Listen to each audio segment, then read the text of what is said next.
Hi, I'm Paris. And last night I was talking to my brother. He's up in Washington State, 2,500 miles from here. And I was telling him about the latest cancer treatment side effects that I've been having from the radiation 2 years later. I was going to be posting a video about that, but I wanted to tell him first and let him know what's been going on. And he said, yeah, that sounds really tough to deal with. And I said, but I'm not going to let that slow me down. Still got my plans. Still going to climb Guadalupe Peak this month and my other plans this summer. And he said, you're climbing Guadalupe Peak, the highest point in Texas, this month? I said, yeah, that's when the weather will still be suitable. Once it gets up in the 70s, it's going to be too hot for me to be able to climb it. So I've got to do it while there's still this window of opportunity with a cold front coming through at the end of the month. And he said, but didn't you tell me just a week ago that you walked 6 miles one morning and you barely made it back home? You were so wiped out from that. And then he asked, how high is Guadalupe Peak again? And I said, 8,700 feet. He said, and about Mount Aconcagua in Argentina that we have a plan to climb early next year. He said, how high is that? And I said, 22,000 feet. And he said, and you're going to be ready to climb that in what's really just a matter of months? And I said, well, that's my window of opportunity. After I finish the last of 3 years of cancer treatments, the end of this summer, I've got some time there to improve my health and training to finally overcome my anemia. And during that time period from my last treatment to the time that we climb, there shouldn't be any definitive results about whether they've been able to successfully eradicate the cancer from me. So I won't be getting any bad news that would make me not feel like going and climbing a mountain.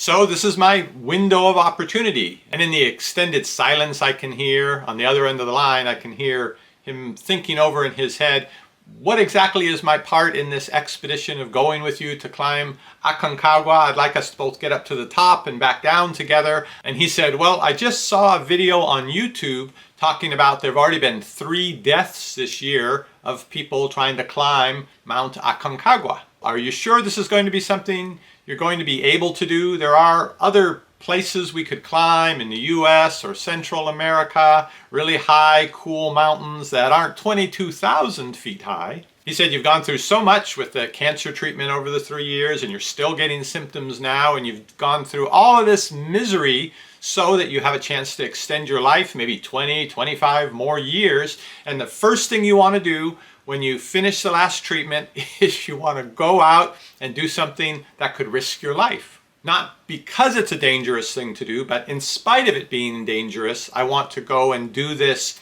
what I think is an amazing, noteworthy thing. And I guess I'm not really doing it for anyone else. Like with most mountaineering, I think really it comes down to you're doing it for yourself because you want to see if you can.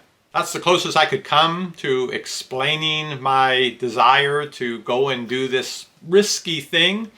But I was thinking about it more this morning, and it seemed to me that's actually kind of something I guess I associated in my brain with people who've gotten through surviving cancer, especially with the mountaineering. It seems like as soon as they're done with a treatment, they're up trying to climb Mount Everest or to do something equally dramatic, but also equally dangerous. And it made me wonder, is there really maybe a psychological thing going on? So I Googled it, and from WebMD, experts say a cancer diagnosis reminds people how short life is. They may feel the need to do things they always wanted to do but had been putting off, like driving a race car or going skydiving.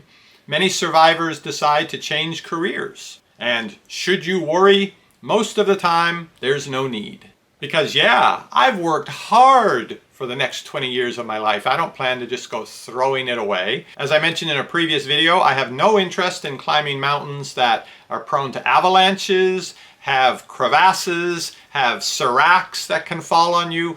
That's too much risk for me. Even if that is the path up to the top of Mount Everest, well, okay, I won't climb Mount Everest. But I think the risks involved in climbing one of the 7 summits of the world, the highest point in the entire planet outside of Asia, which is Mount Aconcagua in Argentina, I don't think the risks in that are too high. But maybe my perception of risk has changed, because before my cancer diagnosis, go back 3 years, and if you had asked me, why don't you go climb Mount Aconcagua? It's 22,000 feet high. I would probably say, well, why would I want to do that? But if I learned that hundreds of people have died over the many years attempting to climb it, that's dangerous. What could I possibly gain from taking all that risk? Whereas now, 3 years later, it seems to me there's a lot to be gained just in terms of showing myself that I can do that. And I never seem to learn, even after all the cancer treatment side effects that I read were 1 or 2 people out of 100 will likely get this. And I said, that won't be me until it was me. I still think I got pretty good odds on Aconcagua. I guess my response to why cancer survivors sometimes go and do risky things that seem out of character for their personality, at least to how they were before their cancer diagnosis, is that you're not doing it because of the risk, but you're still willing to do it in spite of the risk. Does that make sense? Like climbing Aconcagua before, it was not a priority at all for me. My life was going along fine, but all of a sudden now it seems to be a priority, and I think it's because I want to do something remarkable and exceptional, and I want to see if I can do it. And I don't know where that change came from, that I feel like I need to challenge myself in that way, but that's the reason I've chosen this goal. And as for the different perception of risk, you would think that after hopefully cheating death by this much and you go on to live the rest of your life, that you would live it very conservatively and take care, because you never know when you can lose it. But it just doesn't work that way. It's sort of like once you've been through all this, you understand that whatever time you have needs to be spent to the fullest purpose, whatever you define that to be. So that's my attempt at explaining why cancer survivors may not seem to shy away from risk as much once they've come out the other side. But if you have an experience in your own life, or being the spouse or close friend of someone who's been through cancer, and when they came out the other side of their treatments, they behave differently, and you have a theory on why that is, I would love to know, because I would like to better understand myself as well. So help yourself to the comments section down below this video, and I've got to get back to researching the most comfortable way to carry a gallon of water on my back up to the top of Guadalupe Peak. I'll see you, not knowing the meaning of the phrase risk adverse, on the next review. There are so many choices and you don't want to stress. You want your health food at home, receiving only the best. That's what we're here for. We give